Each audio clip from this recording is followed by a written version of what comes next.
Hi there, welcome to another Divi theme video. This is Jamie from System22 and we're designingtechtips.com. We've got a little requested one today. We've got a slideshow here, believe it or not. It looks like a static image. I've got a button down here. When I click on the button, it's going to start the slideshow.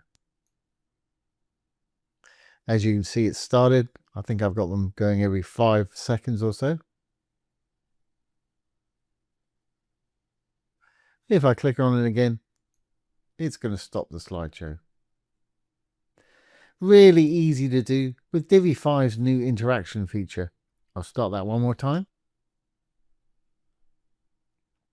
And of course they can stop it by hovering. They can go to each image manually by just hitting the arrow. All the little pagination dots down here. Really easy to do. So let's get started.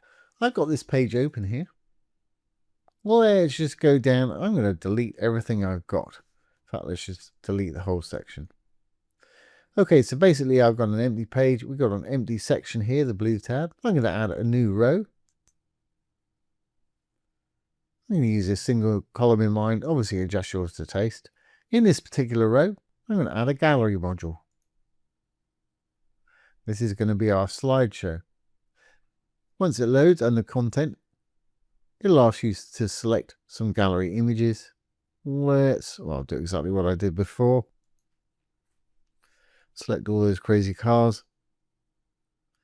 And I want to up on content to 8. Great. Now I'm going to go straight over to design now. I don't need to do anything else because I'm going to switch the layout from grid to slider. So it shows one large image, as you can see there. Great, well I'm going to leave that just like it is for the moment. I'm now going to add a new row. There's a reason I'm putting the button in a new row, and you'll see what that is in a moment. I'm going to add a button to the row. Let's just say slideshow, whatever you want to say in yours, obviously. Let's get rid of that extra R. And for the icon, over in design and button, let's put a play icon in there when they hover over it. Great, we'll close that out. Another new feature they've added sizing as a default to the button module here, which is fun. Let's make it full width. I'm just going to type 100 in the button width there and select percentage. Perfect, we've got a full width button. But I want the writing in the middle there, so we can just roll up to alignment, select center right there. Okay, how do we make this happen? Well, I'm going to cheat a little bit. I'm going to write a little bit of CSS code, and it's really easy. Don't let it panic you. I'm going to go underneath my button now. I'm going to add a new module by hitting the little plus here. I'm going to use a code module. I'm writing CSS, so we need to tell it that. So I need to open and close some style tags. Left pointy bracket, the word style, S-T-Y-L-E. Right pointy bracket. Once you put the right pointy bracket in, it'll put your closing style tags in there. That's telling it we're writing CSS. And I'm going to create a class name. Doesn't matter what you call yours, it wants to be unique. So all class names have a dot or a period in front. So there's a dot. I'm going to call it OP1. Now I'm going to open and close some more curly brackets here. Drop down, I'm going to write opacity, O-P-A-C-I-T-Y, a colon. I'm just going to put a 0 in there. That basically means transparent or see-through, and I'm going to apply it to our gallery in a moment. I'm going to copy all of this now from OP1 to our closing bracket there. Control C to copy. I'm going to drop down one. I'm going to paste it in there, Control V. I'm going to change that 1 to a 2, so I've got a different class name now. And again, you can call it what you want as long as you know what it means. After opacity, I'm going to take that 0, I'm going to turn it into 100, and the percent sign. That means fully visible. Well, now we've created these classes of OP1 and OP2, I'm going to give a class to our gallery here. So if I click on the gallery, as you can see, we're back in the gallery, and go back over to advanced and attributes. I'm going to add the attribute. It's a class name, and we want OP1. OP1. As you can see, or as you can't see because it's not there, our gallery's disappeared. Now the reason we're doing this instead of toggle visibility with a click, if we did that and it was invisible, we'd have no height. To create the effect we want today, we need to have the height so we can have an image in the background. If you're not sure what I'm talking about, stay tuned. So we got a slideshow there that we can't see, but it's still there because if I click on it, let's click on something else. If I click on it, you can see it takes us straight to it. That's fine, but we want to see something when they get to the page. So I'm going to put one of the actual slides in as the background of our row. And this is why I put the button in a separate row. So I'm going to the green tab of the row, content, background, third tab along, background image. Throw in whatever crazy car you want to put in there. I think we used that one last time.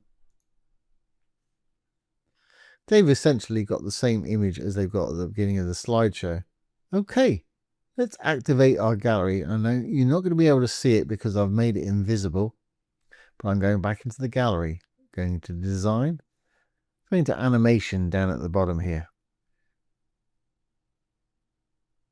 Rolling down a bit, you'll find automatic animation. I'm going to turn that to on.